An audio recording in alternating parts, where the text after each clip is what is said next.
Third dimension के लोग एक सहज बोलचाल में जैसा कुछ बोला जाता है, तो लोगों का कहने का भाव जो रहता है ना, इस प्रकार से रहता है कि हम फ्लो में बोल देते हैं। लेकिन हम जो संसारी जीवन में कैसे रहता है ना कि कोई किसी ने बोल दिया तो वो शब्दों के अर्थों को पकड़कर उसका अर्थ जानकर उसका दिमाग में सोच के इसने मुझे ऐसा बोला, ऐसा अर्थ पकड़कर आगे चलते हैं। लेकिन हमारी जो तिम्बर गीता का ज्ञान है, 5D की दुनिया है, वो अर्थ को पकड़ के नहीं है। उस मतलब शब्द से परे वाली है, शब्द से परे वाली उस भाव को समझने वाली है कि उसका पीछे का भाव कैसा है। इसका एक एग्जांपल मैं बताऊंगा। जैसे गुरु शिष्य की समझ रहती है, तो किसी गुरु ने अपने शिष्य को डांटा, तो जब डांटते हैं तब वो डांटने में गाली भी दे देते हैं, और शिष्य को ये भी गाली देकर भी वो समझाने की कोशिश करते हैं। तो देखिए, यहाँ पे गुरु की ये समझ है, गुरु का समझ का कॉन्टेक्स्ट ये है, वो डांट इसलिए रहे हैं कि शिष्य को समझ आ जाए कि वो जो गलती कर रहा है वो वापस करे ना। तो वो, अगर जो सही गुरु रहता है ना, तो वो शब्दों की तरफ ध्यान नहीं देता कि मैं इसको गाली दूंगा तो फिर ये मेरे पास मेरी क्या बोलते हैं, वापस से आएगा नहीं। नहीं नहीं, उनको तो ये रहता है, मैं असली गुरु की बात कर रहा हूँ, जेन्युइन जो सच्चे गुरु है वो, कि अगला वाला जो मेरा शिष्य है वो गाली भी मार के सुधर रहा होगा ना, तो मैं गाली भी मार के उधर उसको सुधराऊंगा, क्योंकि उनका भाव वैसा रहता है। उनका भाव से जुड़कर उस स्टेटमेंट की परिभाषा मतलब उस भाव से लेकर वो वैसा बोलते हैं उसको कि उसकी समझ आ जाए। ठीक है। अब ये शिष्य पे डिपेंड करता है कि वो गुरु ने दिया हुआ गाली को, उस शब्द को वो किस प्रकार से लेता है।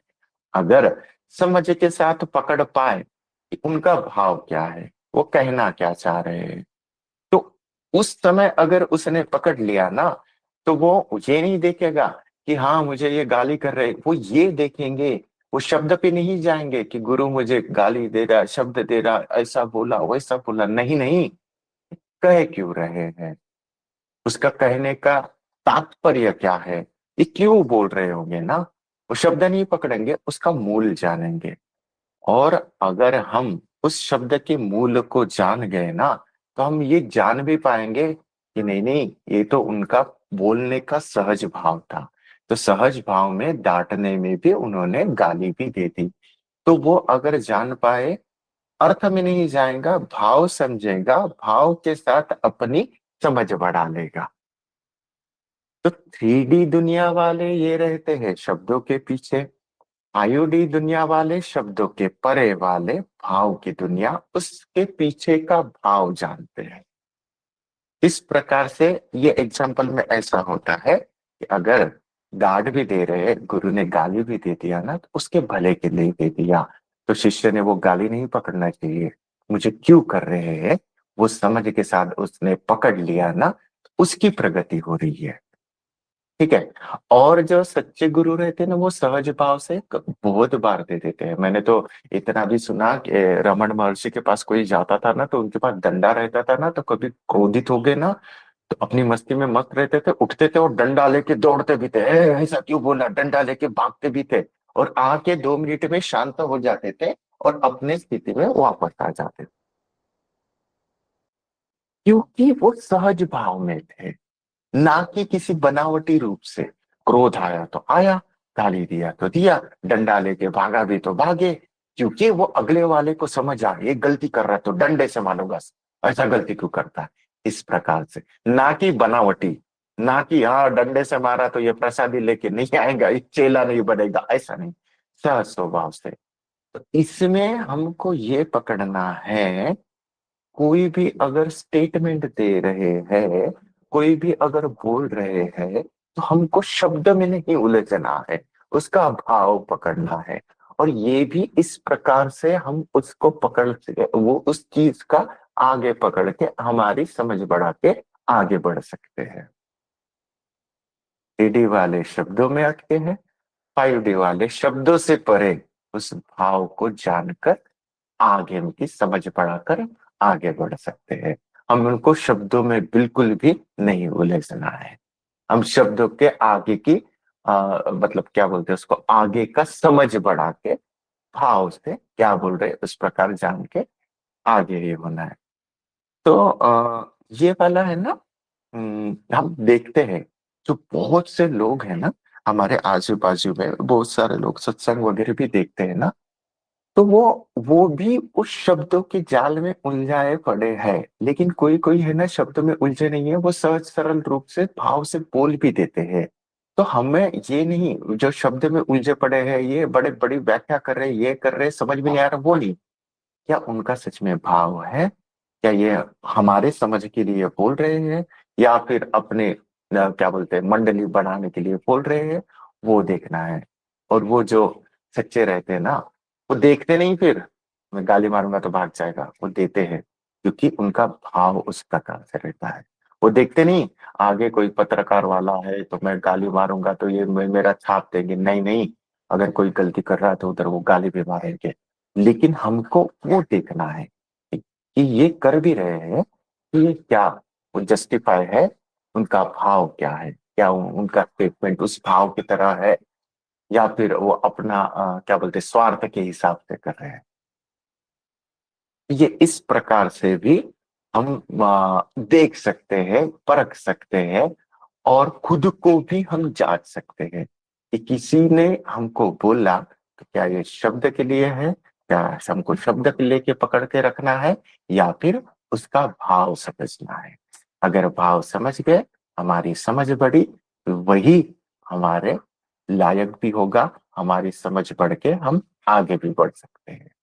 तो ये वाला हो गया शब्दातीत, सॉरी शब्द, हाँ शब्दातीत ही वर्ड है। शब्दातीत शब्दों से परे वाला भाव का ज्ञान, क्योंकि वो भाव पकड़ना है, शब्द नहीं, शब्दों का अर्थ नहीं। क्योंकि भाव जो उठता है वही शब्द रूप से बाहर निकलता है। फिर वो बाहर निकला तो वो शब्दों की व्याख्या हो जाएगी, शब्दों के अर्थ अनर्थ बहुत सारे निकलेंगे। लेकिन उस समय का उसका भाव अगर पकड़ पाए ना, तो टच हो जाएगा, और हमारे लिए भी समझ बढ़ाने के लिए, आगे की यात्रा के लिए सरल हो जाएगा। ठीक है, ये वाला शब्दातीत के आगे वाला इस प्रकार से रहता है। तो हम डिस्कस करते हैं क्या समझा, कैसे समझा। तो रमा माता जी बताइए, तो आपको क्या समझा ये मतलब मैंने जो बताया? हाँ, सबको प्रणाम। मेरी समझ में ये आया है कि कि 3D में मतलब कि वैसे लोग ना जैसे कि शब्दों को ज़्यादा पकड़ते हैं। शब्द पकड़ लेते हैं, अगर किसी ने कुछ कह दिया तो इसने क्यों कहा, ऐसा नहीं कहना चाहिए था, मतलब ऐसे करते हैं। लेकिन 5D में क्या होता है, हमारी समझ बढ़ जाती है। तो उस समझ के हिसाब से समझ बढ़ना भी ज़रूरी है, आवश्यक है। समझ उससे क्या होता है, समझ बढ़ जाती है तो हम शब्दों को ना पकड़ के शब्दों के जो भाव है उनको पकड़ते हैं। वो इसलिए ज़रूरी है कि कई बार क्या होता है, गुरु शिष्य को समझाने के लिए डाँट भी सकता है, मार भी सकता है। वो उसका जो ध्येय है, वो ये होता है कि मुझे शिष्य को हर हालत में सुधारना है। उसका भाव ये होता है। उसका भाव ये नहीं होता कि मुझे मारना है इसको या डाँटना है इसको। क्यों? उसको सुधारेगा तभी वो शिष्य आगे बढ़ पाएगा। तो ऐसा होता है। तो हमें ना शब्दों को नहीं पकड़ना है। हमें उन शब्दों के भाव को समझना है कि उनके पीछे भाव क्या है। शब्दों से बहुत आगे जाना है, और जब हम शब्दों से आगे जाते हैं तो फिर वो भावों को हम समझ पाते हैं। इसलिए शब्दों को छोड़ के सहज भाव से हमें उनके भावों को पकड़ना चाहिए। और अच्छा गुरु जो अपने शिष्य को समझाने के लिए, बताने के लिए, आगे ले जाने के लिए ऐसा करता है, जो ज़रूरी आवश्यक भी है। ऐसा मेरे समझ में आया है।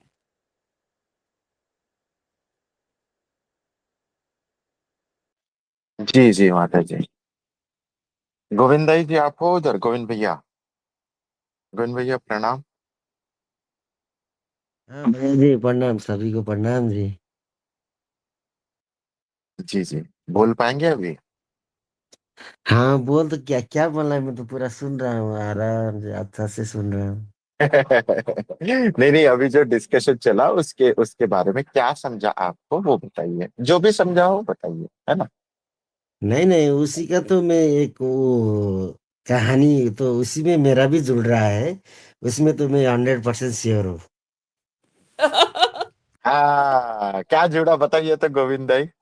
समझ वो गए, कहानी समझ गए। आप पे जुड़ रहा है ना, तो बताइए, मतलब आपके क्या समझ आया वो ध्यान में आ जाएगा वो कहानी हाँ से, है वो ना, 3D बताइए में तो। था, ये 5D का बात है, तो अब ये बात खलास हो गया है। हाँ, तो क्या मतलब बताइए ना, 5D का बात था आपके। आप देखिए कैसा होता है ना, आप अगर बोल पाए ना, प्रकृति ने आपके मुंह से बुलवा दिया ना, फिर एक्शन में भी आ जाता है। इसलिए मैं बोलता हूँ बोलो, कुछ भी रहा बोलो, है ना। बोलिए तो क्या समझ में आया, बोलिए तो। 3D 5D आ गया ध्यान में, आप शॉर्टकट में निपटा रहे हैं, लेकिन मैं बोल रहा हूँ फिर भी थोड़ा हाँ बोलिए तो भैया जी, क्या उतना बोल पाता हूँ, लेकिन वो पूरा इसका आपका एग्जाम्पल पूरा बराबर दे नहीं सकता हूँ, लेकिन आप समझ गए ना मेरा बात। हाँ, मैं तो समझ गया, तो बोलिए तो सही। कैसा मतलब, क्या था आपका सोच और क्या बदला, ये मतलब ये इंसिडेंट से क्या बदला, मतलब क्या समझ में आया डिस्कशन से। नहीं नहीं, ऐसा होता है ना, जो मेरे ऊपर हो गया तो हाँ, वो मैं 3D में था तो मेरे को हो गया है। हाँ मैं गलत था, ऐसा हो लगता है। फिर बाद में फिर पश्चाताप आता है ना, जब हम 5D में जाते हैं तो हमको उसको कुछ हाँ शायद ऐसा भी होता है, तो चलो, ऐसा होता है ना बात।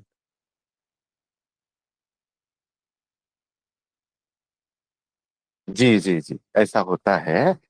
3D में जब रहते हैं ना, तो हम है ना, क्या होता है, शब्दों को पकड़ते हैं। अरे इसने हाँ मुझे गाली दिया है तो गाली क्यों दिया, इसको समझता नहीं क्या, ये ऐसा क्यों गाली दे रहा है, ऐसा नहीं देने को ना। लेकिन हम 5D में जाते हैं ना, तो हम भाव पकड़ते हैं, ये गाली क्यों दे रहा है, इसका पीछे इसका इंटेंशन क्या होगा। या सच में ये बिन काम से झगड़ा करने को गाली दे रहा है, या फिर मतलब उसका इंटेंशन मुझे सुधारने के लिए है, मुझे कुछ समझाने के लिए है, या फिर मेरी गलती हो रही है तो वो सह स्वभाव से गाली निकल रही है, या वो इस प्रकार से।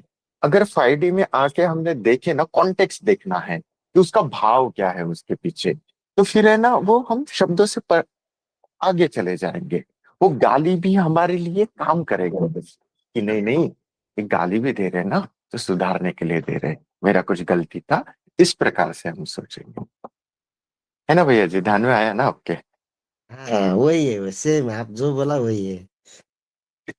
हाँ, तो ये ऐसा मतलब ध्यान में आना चाहिए। उस दिन जो जो इंसिडेंट हुआ आपके साथ में, तो उस दिन बताया रहता ना ये चीज, तो उस दिन आपके ध्यान में भी नहीं आया रहता, क्योंकि आप थे भैया गाली क्यों दिया, बर्बाद हो गया मैं, ऐसा नहीं हुआ ऐसा वैसा। लेकिन अभी देखिए ना, अभी अगर उसको समझ से पकड़ पाए आप, तो हाँ, गलती था, तो सहज स्वभाव से, नहीं तो अगर मैं ऐसे समझा बुझा के ये करता, वो गाली देने के बाद में ये ना क्या होता है, देखो अगर वो गुरु शिष्य का रिलेशन देखो ना, गुरु ने गाली दे दिया ना, तो वो शिष्य हिलता भी है। क्यों हिलेगा ना, अरे यार गुरु ने मुझे गाली क्यों दिया, ऐसा वाला वो लगता है। जैसे आपके भीतर लगा वो, उस दिन जो हुआ ना, मुझे पता है वो आपके भीतर लगा, जैसे हमारी बात हुई थी, भैया यार अच्छा नहीं लगा यार मुझे, तो हिला दिया वो चीज ने। वो हिलने के बाद में क्या होता है ना, वो काम करता है चीजें, वो ऑटोमेटिकली गुरु की गाली भी काम करती है। वो चीजें काम करने के बाद आपकी समझ भी बढ़ेगी। उस दिन में ये चीजें बोलता था तो आपको समझ भी नहीं आती थी, आप बोलते थे भैया ऐसा थोड़ी रहता है। अभी देखो आप खुद बोल रहे गोविंद भाई, हाँ मेरे समझ में आ रहा है। आया ना समझ में गोविंद भाई, क्लियर है ना हाँ अभी। हाँ, आ रहा हाँ। है। और ये वो उनका भाव रहता है ना, वो समझाने के लिए रहता है। नहीं, और वो गाल ऑटोमेटिकली आता है, कि किधर से आता है मालूम नहीं होता है। हाँ, वही, और वो समझाने के लिए आता है। और बात करूं भैया जी की, तो फिर वो भैया जी नहीं करते, हाँ, वो प्रकृति करती है, क्योंकि मैंने बहुत बार ऐसा नोटिस किया है। वो चिल्लाने के बाद में रुके, बाद में थोड़े शांत होते हैं ना, फिर बोलते अरे यार क्या ऊर्जा आई थी राजेश, बहुत डांटा रे, ऐसे मुझे बोलते थे भैया जी। मेरे को डांटने के बाद में बोलते थे, अरे तेरे को तो बहुत झाड़ा आज ऊर्जा दे, तो वो नहीं रहते ना फिर, वो प्रकृति रहती है। और वो नहीं है फिर, वो साक्षात प्रकृति ऊर्जा स्वरूप ऊर्जा आके झाड़ रही है। और उस डांट में ना बहुत कटता है, बहुत कटता है। पता है, हम भी उधर जब रहते वो थे ना। आपने बोला था ना उससे हिसाब से सही आप जो हाँ बोल रहे हैं। हाँ। तो लेकिन अपना अभी भी उसका मैं समझ पा रहा हूँ ना, अंदर से वो उसका सोचता हूँ तो बहुत आंख से वो आंसू निकलता है। हाँ, तो वही तो है। अगर समझ पाए, और वो अपने अच्छे के लिए था, लेकिन उस समय नहीं था। तो वो जो डांटा ना, जो सुना ना, जो रोया ना, जो हिला ना भीतर से, वो हिलने के लिए था। एक बार वो जो हिल जाएगा ना, तो फिर ये समझ भी पड़ जाएगी। मुझे ये जो आंसू निकल रहे हैं ना, ये ग्रंथियां है, ये ग्रंथियां कट रही है। ये जब ग्रंथियां कटेगी ना, और एक कदम क्लीनिंग होगी, और एक कदम समझ के और आगे बढ़ेंगे। तो ये इस प्रकार से जाना है, शब्दों में नहीं उलझना है, भाव समझना है। ये क्यों क्यों क्यों हुआ करके। और अभी आप पकड़ पा रहे हो, है ना गोविंद भाई, तो भाव क्या था वो। और वो मैं बताता हूँ ना, भैया जी की गाली ना बहुत ऊर्जा स्वरूप है ना। वो उन्हें डांट भी दिया ना, तो क्या होता है ना, मैं बताता हूँ कि आपको अगर कोई झटके लगने वाले हैं, बहुत सारी ग्रंथियां कटने वाली है, आपको 15 मिनट, 15 दिन की जो ग्रंथियां है ना, वो 15 मिनट गाली सुन लो कट जाएंगी। ऐसा है खतरनाक वाला। बहुत सारा कचरा निकल जाता है। ये होता है जब वो शिव की ऊर्जा वाले गुरु अगर मिल जाए, कनेक्ट वाले, उस परम शून्य के कनेक्ट वाले, उस ऊर्जा स्वरूप के साथ कनेक्ट वाले गुरु हमारे साथ हो, तो उस ऊर्जा ने, ऊर्जा स्वरूप मशीन ने हमको झाड़ा, समझ गए हो, अपना काम बन गया। क्योंकि फिर वो साक्षात प्रकृति हमको झाड़ रही है। तो कितनी सारी ग्रंथियां उड़ा दी। वो जो हिले हो ना आप गोविंद भाई, बहुत अच्छा काम हुआ है। उसी दिन बहुत अच्छा काम हुआ है। और वो हिलना ही चाहिए था। अब समझ पड़ेगी आपकी, और अभी आप 5D में अच्छा टिक भी पाओगे। राजेश, मैं अपना अनुभव सुनाती हूँ। एक मेरे साथ जो पीता है, मेरे मेरे बड़े जी भाई जी। थे, जब मैं 11-12 साल की होंगी। तो वो लोग अपने उनके फ्रेंड आते थे और वो कहते थे, मेरे भाई का नाम लेके, उनका नाम राम नाम था, कि राम चलो भाई आज ना हम डंडे वाले बाबा के चलते हैं। तो हमारे यहाँ एक बहुत प्रसिद्ध बाबा थे, डंडे वाले के नाम से। वो गंगा के किनारे कुटी बना के बैठ मतलब वहां रहते थे, और वहां उनके शिष्य आते जाते थे। तो वो जितना उनका तेज डंडा लगता था ना, मारते थे वो, जब आशीर्वाद में वो डंडा मारते थे, तो उतना ही समझो उनको पावरफुल पावर मिली है। तो जब लोग वापस आते थे उनके पास से, तब वो रोते थे आके। उस टाइम तो कुछ नहीं बोलते थे, डंडे खाने जाते थे स्पेशल, कि भाई आज डंडा खा के आना है बाबा का। सोचो आप। और वो बाबा ऐसे थे कि साल में एक बार उनके यहाँ भंडारा होता था गंगा के किनारे। तो जब कढ़ाई में पूरा दिन भंडारा चलता था, सुबह से लेकर रात तक, तो शाम को उनके शिष्य आके कहते थे कि बाबा, घी तो खत्म हो गया कढ़ाई में, अब हम डालें क्या, खाना कैसे बनाएंगे पूरी। तो वो कहते थे, जाओ जाओ अभी मेरे सामने कनस्तर भर के आओ गंगा के पानी का। अब वो गंगा का पानी लाके कढ़ाई में डालते थे, घी बन जाता था। तो लोग दूर दूर से उनके पास आते थे, सिर्फ इसलिए कि डंडा खाना है बाबा का हमें। तो वो बात मुझे आज याद आई। देखो, तरसते थे लोग उनका डंडा खाने के लिए। ये मैं सत्य घटना सुना रही हूँ तुम्हें। हाँ हाँ हाँ। ये ऐसे ही रहता है। जो पहुंचे हुए रहते हैं ना, उसका भाव रहता है। हमारे इधर भी अभी याद आया, हमारे इधर भी एक संत थे। तो वो क्या करते थे ना, वो पागल जैसे बिहेव करते थे, तो उनको बेड़िया डाल के ना रख दिया था। कि ये चिल्लाते हैं, पत्थर फेंक के मारते हैं, लेकिन वो गाली देते थे। लेकिन लोगों ने देखा कि वो गाली देने के बाद उनका काम बन रहा है करके, और क्योंकि वो पहुंचे हुए थे, बोल दिया, गाली भी दे दिया, तो हाँ, लोग उनके पास गाली जाते खाने थे, के लोग बाद गाली खाने के लिए जाते थे और पूजा करते थे और बोलते थे गाली दो मुझे। क्योंकि उनका भाव वो गाली से ऊपर वाला था ना। और लोगों ने वो पकड़ा कि अरे, ये तो फिर वो लोग गाली खाने जाते थे। लोग समझ पाए।